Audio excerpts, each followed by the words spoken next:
Bonjour, bonjour à toutes et à tous, et merci de me donner la parole. Alors évidemment, ça va pas être facile de témoigner juste après Mimouna. Elle m'entend pas. ميمونة سمحي لي غادي نهضر بالفرنساوية لكن العربية ديالي ماشي مزيانة بحالك سمحي لي. Donc voilà, je vais faire mon témoignage en français. Je suis d'origine belgo-marocaine, donc j'ai un peu d'arabe, mais pas suffisamment que pour tenir pendant tout ce témoignage. Alors, donner la parole à des personnes de terrain, des personnes qui ont vécu des choses difficiles, comme on vient de l'entendre, je trouve que c'est essentiel et merci Anne-Claire et toute ton équipe de nous avoir permis de témoigner parce que c'est vraiment important. Alors depuis ce matin, j'entends plein de choses et c'est comique. Bon, moi en général, je prépare jamais de discours, j'y vais toujours un peu au feeling. Comme on dit, je me lance sans filet et je parle avec mon cœur.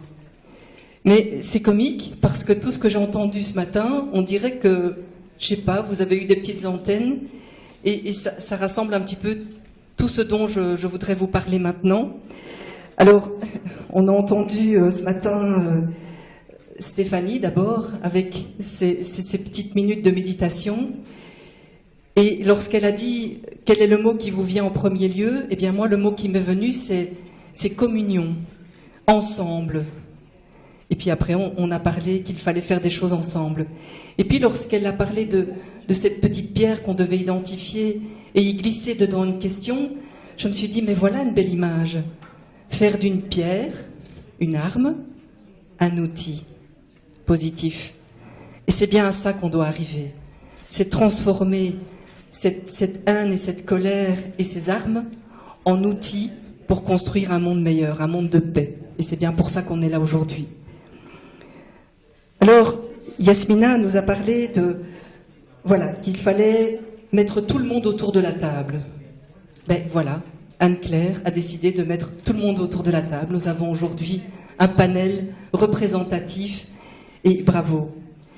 Esmeralda nous a parlé de ces choses terribles qui se sont passées en Irak avec ces deux femmes exceptionnelles, mais elle a parlé de ces 20 ans. Qu'il a fallu quand même 20 ans pour enfin mettre fin à ces conflits. Et que donc, il était important de semer des graines. Et donc, la paix, c'est aujourd'hui que ça commence. C'est aujourd'hui qu'on doit semer des graines.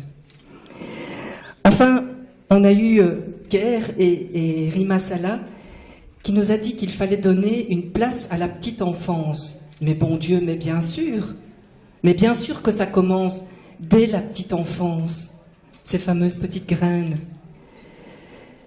Fatima nous a parlé de cette manière dont elle voulait changer les choses, c'est-à-dire que plutôt que d'avoir de la haine pour ces hommes qui lui avaient dit « va au fond de la classe, t'as rien à faire ici », elle a décidé plutôt de faire bouger les choses et de donner l'accès et d'inclure les femmes et les hommes dans le système de l'enseignement. Et bien voilà, tout ça, ce sont des pistes qu'il ne faut pas négliger et dont j'aimerais vous parler. Alors mon intervention, elle va se dérouler, je vais essayer d'être courte, je sais que j'ai un délai, mais j'aimerais vous parler un petit peu de mon expérience, et ensuite de pistes. Et enfin une petite conclusion, enfin je vous donnerai la parole. En ce qui me concerne, la femme que vous voyez devant vous aujourd'hui n'a pas toujours été cette femme qui a l'air pleine de confiance, sûre d'elle. Non, ça n'a pas toujours été le cas, je vous rassure. Je peux vous dire que jusque 30 ans, ça a été un véritable parcours du combattant et des galères à n'en plus finir. Je suis née dans un mariage mixte, belgo-marocain, avec un père qui n'a jamais mis les pieds à l'école et une maman belge qui a tout juste son certificat d'études. J'arrive en 3e position, mais je ne suis pas désirée. Donc mon combat commence déjà dans le ventre de ma maman, puisqu'elle va faire plusieurs tentatives d'avortement. Ben, je m'accroche. Hein, peut-être que Aïcha est partie maintenant, mais peut-être que la Sainte Vierge a décidé qu'il fallait quand même que je voie le jour. Mais dès mon arrivée au monde, je serai placée comme mes sœurs jusqu'à l'âge de 2 ans.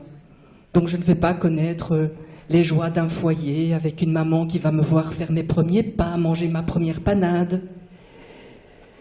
À 4 ans, je vais être victime de mon premier attentat à la pudeur.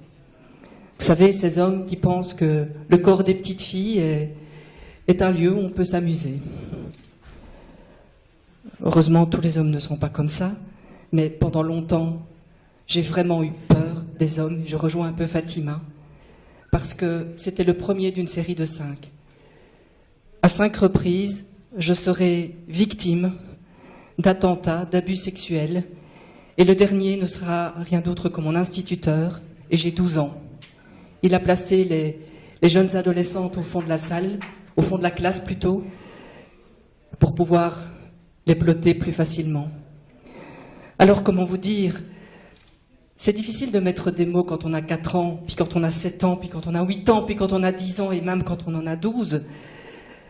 Mais quand on grandit avec cette sensation d'être sali à l'intérieur, et de savoir qu'il y a quelque chose qui se passe qui n'est pas normal, mais de ne pas trouver les mots, et au fur et à mesure qu'on grandit, commencer à avoir honte, et finalement se dire, mais finalement, c'est peut-être ma faute, et avoir de plus en plus peur des hommes.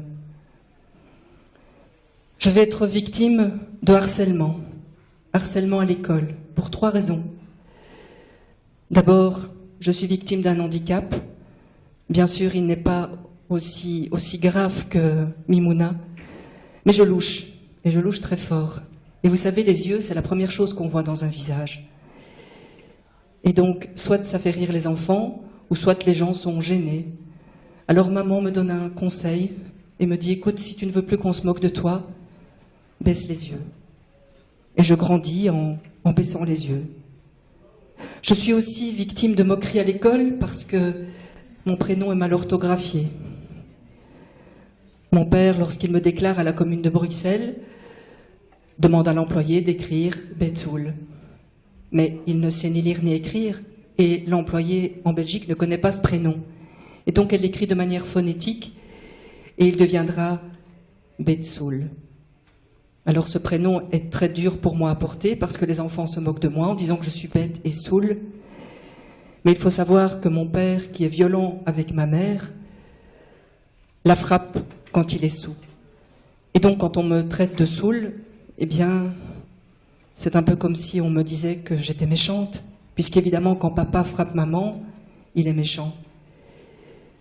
Je suis aussi rejetée à l'école parce que je suis étrangère. Alors, c'est comique, parce que à partir de l'âge de 7 ans, nous allons revenir au Maroc. Et comme ma mère est victime de violences de mon père, lorsque nous sommes en Belgique et que ça va trop loin, elle fuit. Elle prend ses paquets et ses 3 gosses et elle s'en va. Mais lorsque nous partons au Maroc, c'est un petit peu plus compliqué. Mais c'est pas grave, vous savez à quel point les femmes sont fortes. Elle prend ses paquets, ses 3 gosses et elle rentre en Belgique. Et moi, je ne sais pas où est ma place. Dans ce foyer où finalement on n'arrête pas de se déchirer, de se taper, de se crier dessus, je me fais toute petite. Je baisse les yeux. Je fais pipi dans mon lit. J'ai une très mauvaise image de moi. J'ai pas du tout confiance. Mais je me fais le serment que plus tard, eh bien moi j'aurai un mari gentil qui ne me frappera pas.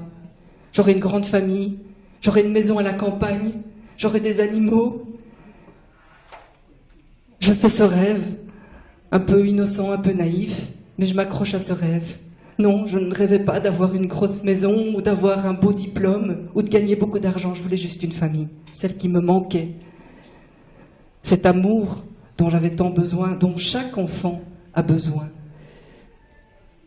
Alors, malheureusement, ces difficultés, cette maltraitance, puisque je vais être aussi victime de maltraitance de la part de mon père.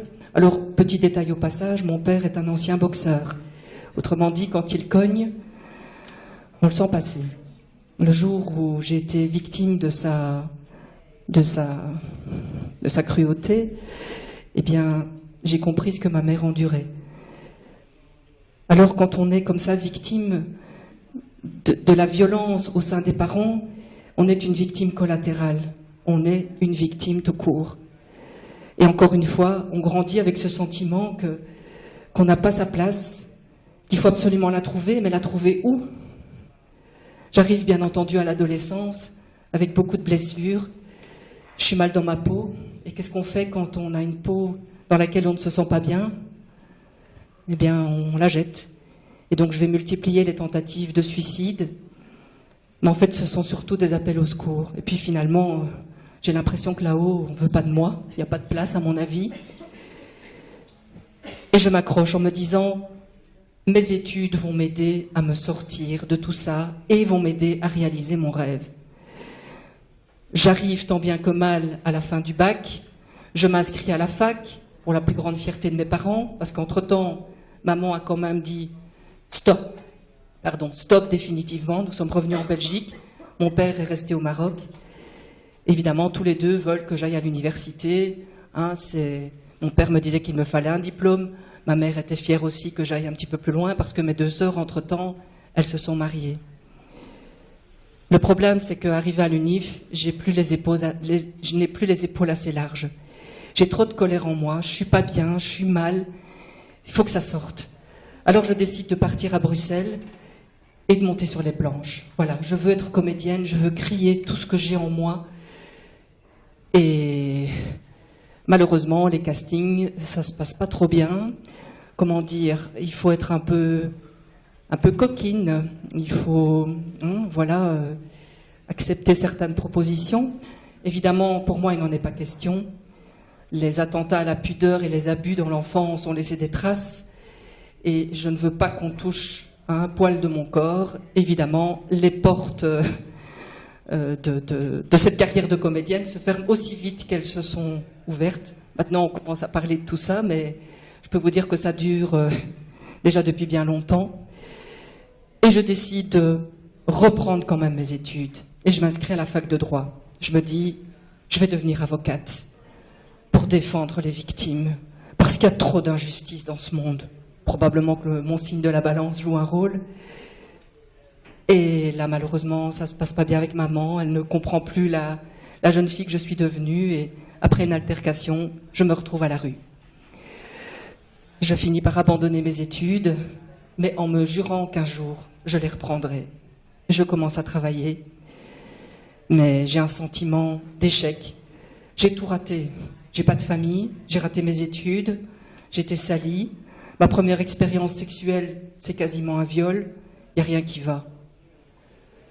Alors c'est avec cette image très abîmée de moi que je fais un jour la rencontre d'un homme plus âgé que moi. Alors que je pense avoir touché le fond, je pense que j'ai quand même déjà pas mal dégusté, eh bien non. Et ben voilà. En fait, très vite, je constate qu'il y a des choses qui ne sont pas tout à fait normales. Et comme de fait, je vais passer 6 années terribles de ma vie avec cet homme qui va m'humilier, qui va me battre, qui va me violer, qui va me réduire à l'état de moins que rien. Il va achever le boulot. J'étais déjà complètement brisée. Ben voilà, il y avait plus qu'un dernier coup à donner. J'étais jusqu'à croire naïvement qu'avoir un enfant, ça arrangerait les choses. Évidemment, ça n'arrange rien. J'ai été frappée même enceinte. J'ai dû être hospitalisée à 2 reprises. Je fouillais régulièrement le foyer quand ça tournait trop mal. Je me retrouvais dans les foyers d'accueil ou à la rue parce qu'il n'y avait pas de place. Et chaque fois, je retournais chez mon bourreau. Et j'y arrivais pas. Et je tapais sur mon volant en disant « Mais pars !» J'y arrivais pas. Je revenais sans cesse. Et même avec mon bébé, je fouillais et je revenais. Lorsqu'il est né, j'ai pas pu l'avoir. Il a été en néonatal. Et je ne savais pas s'il était mort, s'il était vivant, s'il était handicapé. J'avais juste l'infirmière qui est rentrée dans ma chambre avec ses petits vêtements en me disant « Madame, vous avez eu une grossesse normale ?» Évidemment que j'ai pas eu une grossesse normale, évidemment. Évidemment que j'ai vécu des émotions, évidemment que j'ai reçu des coups, évidemment. Dites-moi. On voulait rien me dire. J'avais fait la péridurale, j'étais seule. Et je ne savais pas ce qui se passait avec mon petit garçon, Julien. Et puis, Au bout de 6 jours, quand il est arrivé, j'étais une maman. Je ne savais pas comment on faisait avec un bébé. Il pleurait. Maman qui voyait que je reproduisais ce qu'elle-même avait vécu avec mon père, avait pris un peu ses distances. Est-ce qu'on peut lui en vouloir? Mais du coup, on fait comment pour parler à un bébé quand on n'a pas reçu les outils? Parce que notre mère n'a pas non plus reçu les outils. On fait comment? On fait comment pour aimer? On fait comment pour apprivoiser? Je ne savais pas. Alors, j'ai fait comme je fais aujourd'hui avec vous. J'ai parlé avec mon cœur. J'ai dit, écoute Julien, je suis désolée. Je ne suis pas la maman que tu aurais peut-être voulu avoir, mais je te promets, je fais de mon mieux. Pardonne-moi. Je vais essayer d'être une bonne maman, mais je ne sais pas comment on fait, je n'ai pas les outils. Et puis, au fur et à mesure que je lui parlais, il a arrêté de pleurer. Et Julien était un enfant formidable, malgré tous les problèmes de santé qu'il a eus, notamment une torsion des membres inférieurs. Parce que, voyez-vous, cet homme avec qui je vivais avait décrété qu'il ne fallait pas annoncer trop vite la grossesse, et donc il ne fallait pas qu'elle se voie, donc je devais serrer mon ventre le plus possible. Mais à 6 mois, ça devient vraiment compliqué. Et la conséquence a été que les membres inférieurs se sont complètement torsadés, et donc il a fallu le plâtrer, puis il a fallu mettre une attelle. Et moi, j'assistais à tout ça complètement impuissante en me disant, mais enfin, Betty, est-ce que tu vas te réveiller? Est-ce que tu vas te réveiller? Et non, je ne me réveillais pas. Et ça durait, et ça recommençait. Un jour, il a fallu quand même que ça s'arrête. Et je peux vous dire que ce déclic, quand il est arrivé, il y a eu une espèce de transformation. Et j'ai commencé à faire un travail sur moi. Vous voyez, toutes ces années, j'avais gardé toute cette colère. Parce que c'est vrai, j'étais en révolte contre la terre entière. Ils n'avaient pas compris mon mal-être. Ils n'avaient pas compris que j'avais été une petite fille salie. Ils n'avaient pas compris que j'avais été une enfant mal aimée, qu'on a tous besoin d'amour. C'est l'essence de notre corps, l'amour. Personne n'avait compris ça. Alors j'étais en révolte et je portais toute cette révolte. Alors j'ai décidé un jour de déposer. Et vous savez ce que j'ai fait? Eh bien, je suis allée voir mon père et je lui ai pardonné toutes ces années qu'on a ratées ensemble. Je lui ai dit, papa, on a raté le passé, mais est-ce que tu veux bien qu'on réussisse le présent et l'avenir? J'ai fait un pas vers lui, il en a fait 10 vers moi. J'ai eu un père tard, mais j'ai eu un père. Et comme les choses se sont bien passées avec mon père, j'ai décidé de faire la même chose avec ma mère. Ma mère n'avait pas eu les outils. Sa vie avait été une suite de galères aussi. Et elle aussi a commencé à s'ouvrir. Mes parents sont morts tous les deux, mais ils sont morts dans mes bras. Un beau cadeau. Ils se sont libérés avant de partir. Ils m'ont apaisée. J'ai su qu'ils m'aimaient. Peut-être pas comme on pense qu'ils devraient nous aimer, mais finalement, est-ce qu'il y a vraiment une logique? Et quand j'ai commencé à m'aimer, eh bien, j'ai commencé à ouvrir la porte pour qu'on m'aime aussi. Et là, j'ai rencontré Pascal, celui qui allait devenir mon mari. Pascal a compris tout de suite que j'étais un oiseau blessé. Alors il a été patient et il a pris le temps de m'apprivoiser. Il a reconnu Julien, qui avait 3 ans et demi. Et puis, il m'a épousée. On a acheté une grande maison à la campagne. Et puis on a eu un 2e enfant, un 3e, et puis un 4e. Et j'ai repris mes études. D'abord un graduat en informatique, et ensuite une licence en fiscalité. En parallèle, je suis entrée dans une société qui s'appelle Alstom Transport. J'ai commencé dans cette société comme secrétaire, je n'avais aucun diplôme, et au fur et à mesure que je réussissais mes études, j'ai accédé à d'autres postes, d'abord responsable d'offres, puis chef de projet, et finalement auditrice. Et je sentais que j'étais enfin respectée, aimée pour ce que j'étais. Et là, je me suis dit, mais Betty, il y a encore tant de femmes qui vivent sous emprise, Il y a encore tant de jeunes qui se suicident et qui n'ont pas confiance en eux. Qu'est-ce que tu peux faire pour toutes ces personnes? Est-ce que tu vas les laisser? Et là, ma petite voix m'a dit, écris ton histoire. Et c'est comme ça qu'en 2006, j'ai décidé de sortir de l'ombre et d'écrire mon histoire. Un coquelicot en hiver, pourquoi pas? Un titre évocateur, ben oui, même quand on n'y croit plus, c'est toujours possible. Il m'a fallu quand même 4 ans pour écrire ce livre. Et lorsqu'il est sorti, j'ai été assaillie de gens qui me demandaient de les aider, qui me disaient, mais moi, comme vous, je suis sûre que si vous avez réussi à vous en sortir, ben moi aussi, je pourrais... Et là, j'ai créé cette association qui s'appelle Succès, parce que je voulais un nom porteur. Et voilà, cette association qui existe depuis 2010, est active en Belgique et un petit peu au Maroc. Et là, en fait, on travaille sur l'accompagnement des victimes après, pour les aider à reprendre confiance en elles et leur dire, on n'est jamais tout à fait foutu. La preuve, je suis là. Et tout un travail de prévention, parce que oui, comme vous l'avez dit, c'est important de semer des graines, c'est important d'aller parler à ces jeunes, de leur donner des outils, de leur donner des conseils, et surtout de leur dire qu'on peut surmonter les obstacles.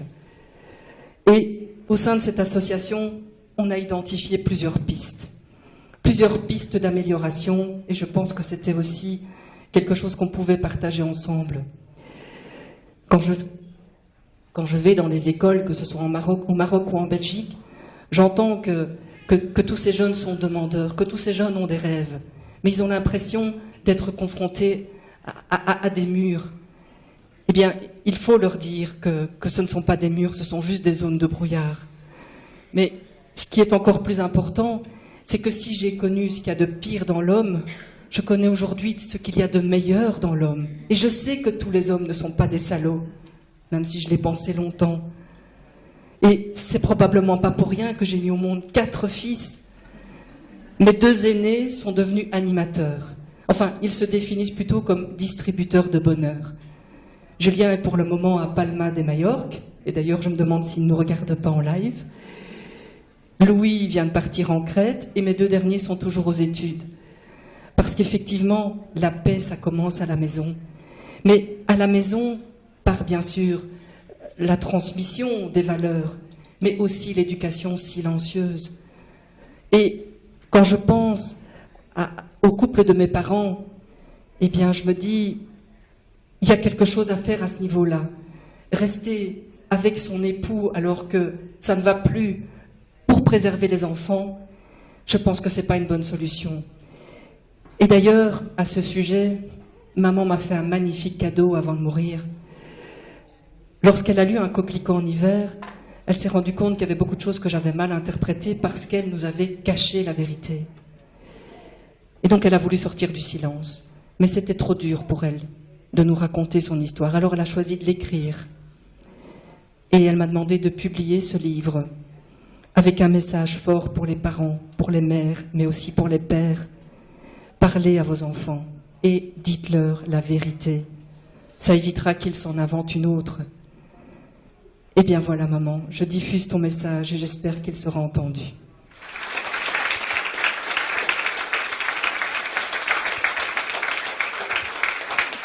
Alors, rapidement, 4 pistes qui sont identifiées, justement, pour combattre cette violence intrafamiliale, puisque c'est principalement sur ce sujet que j'œuvre en Belgique et au Maroc, et c'est d'ailleurs à ce titre que j'ai reçu le titre de femme de paix, et j'en profite pour rendre hommage à toutes ces femmes formidables qui font un travail sur le terrain pour lutter contre toutes ces formes de violence, quelles qu'elles soient. La première piste, et c'est déjà ce que nous faisons au sein de l'association Succès, mais bon, sans moyens, vous le savez, c'est pas possible d'aller très loin, c'est la création d'un centre d'écoute et de prévention. C'est-à-dire un centre qui regroupe aussi bien les anciennes victimes, qui peuvent, grâce à leurs témoignages et leurs expériences, apporter beaucoup à celles qui ont encore besoin, devenir des espèces de locomotives, et de prévention, c'est-à-dire un centre où on intègre aussi les jeunes, pour qu'ils puissent justement profiter de l'expérience de ces personnes qui ont vécu les choses.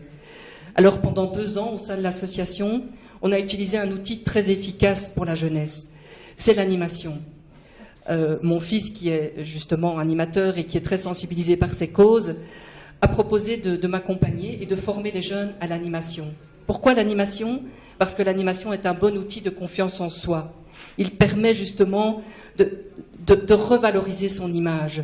Et qu'est-ce qui manque le plus aux victimes et aux bourreaux? La confiance en soi. Et donc c'était une manière de faire de la prévention, mais de la prévention active. D'autant que ces jeunes, une fois qu'ils étaient formés, ils partaient en village club faire de l'animation. Donc ils allaient vraiment sur le terrain. Donc on joignait vraiment l'utile à l'agréable. Je peux vous dire que ces 50 jeunes qui ont été formés par notre association, aujourd'hui, ce ne sont pas des jeunes qui sont violents, ce sont des jeunes qui ont repris leurs études, ou qui sont en couple, ou qui se sont engagés dans des associations. Donc on a réussi à leur transmettre des belles valeurs, mais malheureusement, sans moyens, on n'a pas pu continuer. Donc la création d'un centre d'écoute et de prévention. Alors, une seconde piste, est-ce que vous m'entendez? Oui. Une seconde piste, donc comme on l'a dit, à la maison, l'éducation, le respect, mettre très vite les enfants, je vais dire, à contribution, qu'ils soient filles ou garçons. Au sein de l'association, on a fait une enquête, on a donné la parole aux victimes, justement, pour un petit peu étudier quels étaient ces comportements violents, comment ça arrivait, etc. Et en fait, on constate que l'éducation peut être responsable de ces agissements violents, que ce soit les femmes ou que ce soit les hommes. Et l'éducation, il y a parfois un rôle à jouer.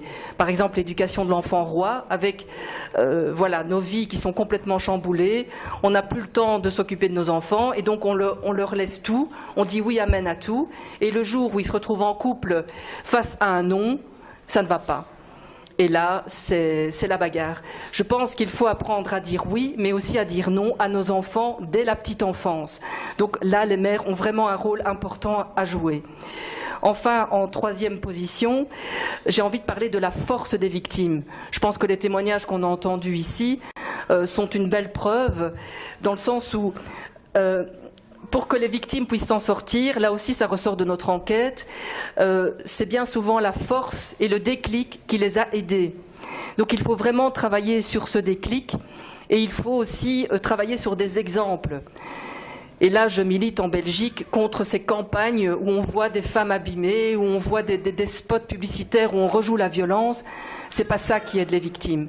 Alors on me dit que ça permet de sensibiliser, mais il faut bien se dire une chose, c'est que tant que la victime n'a pas le déclic, vous pouvez faire ce que vous voulez, elle retournera ou elle restera. Vous n'arriverez pas à la convaincre de déposer plainte. Il faut qu'elle ait le déclic. Et pour travailler sur le déclic, il faut travailler sa force et sa confiance en elle.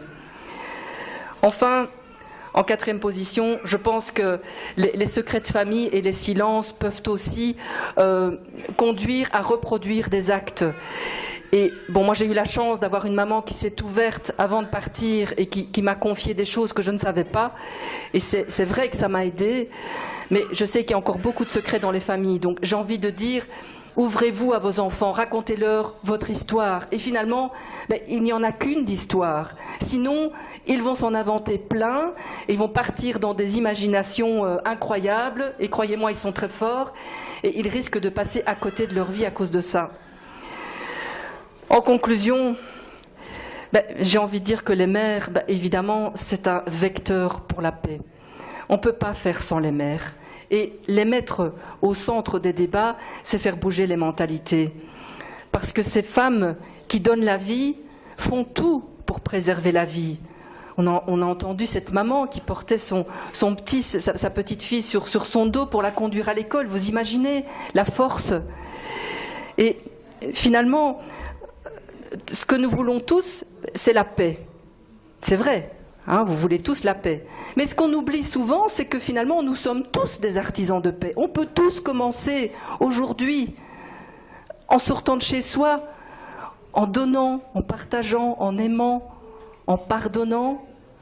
Ce sont par des petites actions comme ça qu'on peut déjà commencer la paix. Il ne faut pas l'oublier, ça. Et finalement, l'amour, finalement, découle du respect. Et c'est gratuit. Alors, qu'est-ce qu'on attend pour s'aimer plus? Merci.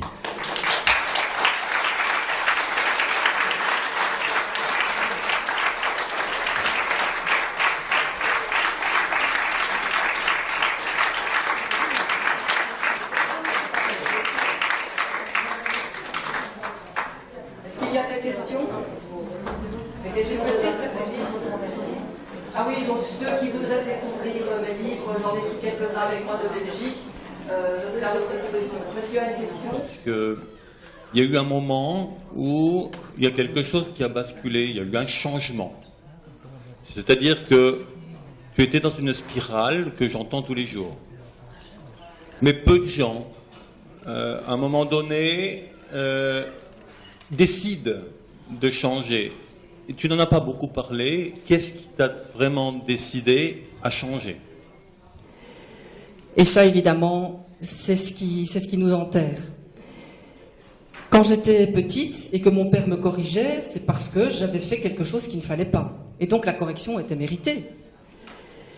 Plus tard, lorsque je me suis mise en couple, et évidemment mon père corrigeait ma mère, au passage. Plus tard, quand je me suis mise en couple, eh bien, si je faisais quelque chose de pas bien, je recevais une correction.